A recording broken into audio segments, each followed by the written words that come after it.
Jadi yang pertama menanggapi pertanyaan sejenis seperti Pak Ruslan, tentu memang ada satu cara atau hal yang kita kembangkan ya dalam hal parenting. Parenting itu teman-teman artinya bagaimana kita menjadi orang tua, menjadi parent ya di dunia digital seperti sekarang ini. Jadi acuan untuk kesehatan mental anak-anak teman-teman ya, kita harus menghindari marah-marah. Karena marah-marah itu tidak ada efeknya terhadap anak-anak kita.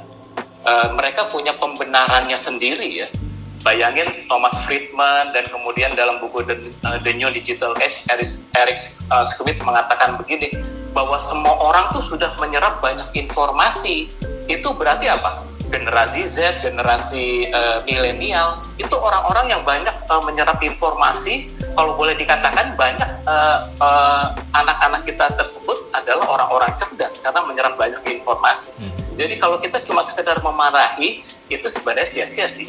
Yang paling penting adalah untuk Pak Ruslan dan teman-teman yang lainnya, beri pendampingan, beri quality time, waktu yang berkualitas. Jangan sampai terlalu sibuk sehingga kita nggak tahu apa kegiatan anak-anak kita. Satu tokoh World Vision, pendiri World Vision itu ya, untuk orang-orang atau dunia yang sengsara ya, namanya Bob Pierce teman-teman. Dia ngurus anak-anak perang Vietnam ya, cabangnya juga ada di Indonesia teman-teman ya, World Vision Indonesia. Tapi suatu kali dia kehilangan anaknya teman-teman. Kenapa? Bunuh diri. Dan dalam catatannya sebelum bunuh diri, anaknya catat begini, papa saya punya banyak waktu kepada orang-orang yang miskin di seluruh dunia, kepada orang yang menderita di seluruh dunia, tapi tidak untuk saya. Miris ya teman-teman ya. Jadi ada hal yang harus kita tingkatkan, teman-teman orang tua. Kita harus memberikan waktu yang cukup, mengawasi mereka, karena disitulah letak nanti bertumbuhnya sebuah attachment istilahnya, atau ikatan emosional antara kita dengan anak-anak kita. Nah, di masa remaja ada banyak kompetitor, banyak pesaing kita sebagai orang tua, yaitu siapa? Teman-teman remaja mereka yang bisa mentraktir mereka, bisa bercerita dengan mereka. Kalau kita membiarkan mereka tanpa pengawasan kita teman-teman, hubungannya dengan kita semakin renggang dan kita sulit untuk menasihati mereka.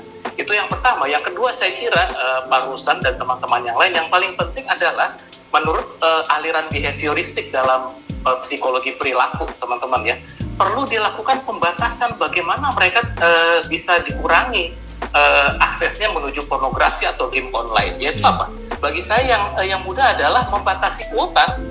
Catat teman-teman orang tua, silakan catat berapa sih kuota yang dibutuhkan untuk game online. Ya, catat seminggu mereka boleh main game online berapa kali. Lalu kemudian diberikan kuota yang mungkin per minggu. Mereka disuruh diminta bertanggung jawab untuk kuota yang bisa mereka pakai. Nah, itu yang kedua ya. Yang saya kira cukup memadai. Kita memang harus memberikan waktu yang cukup dan kuota yang terbatas buat mereka.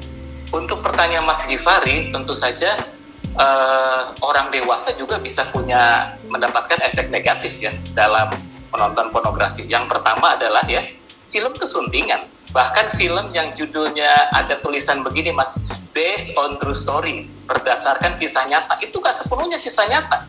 Ada bagian dramatisasinya untuk supaya menarik.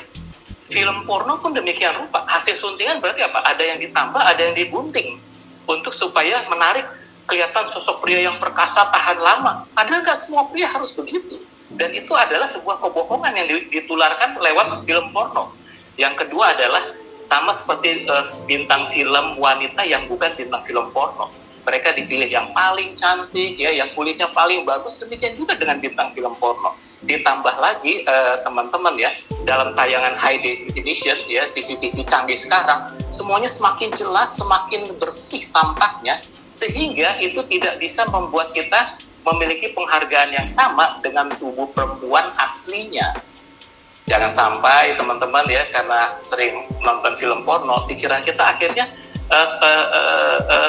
pola pikirnya salah ya, melihat istri kita yang semakin gemuk kok nggak seperti dalam film-film seperti itu, membuat kita akhirnya tidak memiliki sebuah rasa seksualitas yang lama ya sebagaimana seharusnya ya.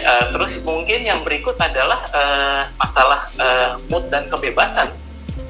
Jadi perempuan bukan adalah objek seksualitas, dia adalah rekan sekerja, rekan menyelami hidup, rekan untuk berteman dalam pernikahan, dan itu akan hilang kalau kita terlalu sering nonton film porno tanpa didasari pemahaman yang barusan diutarakan, seperti itu Mas Gibran.